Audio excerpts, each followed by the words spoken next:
some of that explanation as necessary, kind of on both sides where it's appropriate.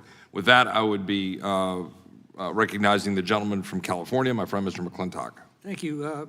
Mr. Rodriguez, if the 14th Amendment actually confers automatic citizenship to anyone who's born here, as the Democrats contend, seems to me it would have said all persons born or naturalized in the United States are citizens of the United States, period. That's pretty clear.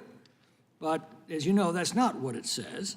It says all persons born or naturalized in the United States and subject to the jurisdiction thereof are citizens of the United States. Well, what does that mean?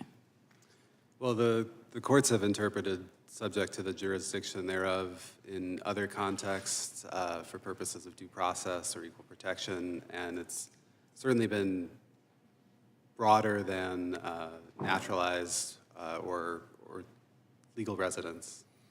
So it's but still... has the Supreme Court ever rendered a decision on whether it applies to those who are illegally in this country, who have never sworn allegiance to it, and have defied its laws to be here in the first place, and under its laws are subject to deportation as soon as encountered? I realize the ARC decision was rendered 127 years ago, but that applied to legal immigrants who accepted the jurisdiction of the United States by obeying our immigration laws and who'd taken up legal permanent residence subject to a treaty ratified by the Senate. Right, there seems to be no directly on-point Supreme Court decision that says that the children of illegal immigrants are or are not citizens. So perhaps we're due to have that at some point decided by the Supreme Court or decided by the people through constitutional amendment or statute, am I correct?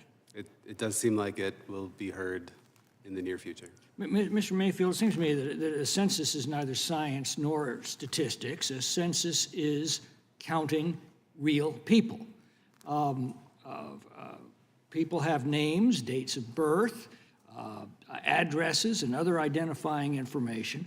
How can it possibly be that we include in our census any count without names and such identifying characteristics? It seems to me if you don't have a person, they shouldn't be counted in a census of people.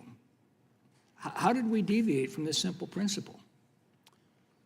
If I understand your question, Congressman, the first aspect of the census is voluntary compliance with it. Every American is required to answer it by law, but the deal that Congress has made is that that information will not be disclosed. In fact, it cannot even be subpoenaed by a court. That's just how tight the information is kept. So approximately 67% of Americans voluntarily filled out the short form, which is what is your household data as of April 1st, 2020. So for the remaining third of the country, the census endeavors to learn that information, and so it does so. You knock on the door, you get a count of the people who actually live there, you enter them on the census register. That's been done since time immemorial, but I'm reading now of statistical errors that shifted the apportionment of congressional seats away from Republican states toward Democratic states. Now, how can that be if we're actually counting real people? It's important to remember, Congressman, that several members have alluded to so-called errors after the fact. The census does what's called the post-enumeration survey. That is modeling. That is statistical guess. Well, how did we reach a point where we're guessing in the census? Either you're a real person or you're not. If you're not, you don't belong in the census. If you are, we count you. Well, as Justice Scalia pointed out in Department of Commerce versus the House of Representatives, it's imperfect science, enumeration, but it's better than anything else we've got. It's not science. It's it's a simple matter of counting real people. Well, Congressman, there are many people who are very hard to reach. For instance, homeless people, which the census works very hard to count. There are people so who are you mobile. work very hard to find them, but if you can't find them, you don't make them up. That's not a real census. That's guesswork. Mr. Miller, any thoughts?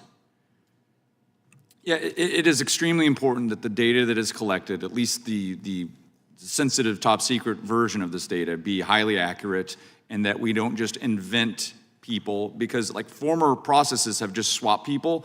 The new process literally deconstructs a person and every characteristic, and then just in the aggregate creates them elsewhere in a whole bunch of different profiles all over the map. It's a complete mess. There's all sorts of constitutional problems with the way we've done it that have impacted redistricting. And there are some arguments that if you don't want to count illegal aliens for the purposes of apportionment, because your argument is that they are not under the political jurisdiction of the United States of America at the time of birth, that would impact apportionment, because if you're using differential privacy, you may not know, we don't know what they're doing with that characteristic data. Is it actually adding up all the way to the top accurately or not? And the biggest problem with all of this is we assume it is. It may not be impacting apportionment, but it's all top secret. We don't have eyes on it. We can't verify it. No one can go right now and say that 100% yes, all of this data, even the characteristic data, let alone the population data, is accurate. And that's a huge problem. Thank the gentleman from California. I will now recognize the gentlelady from Washington, Ms. Jayapal.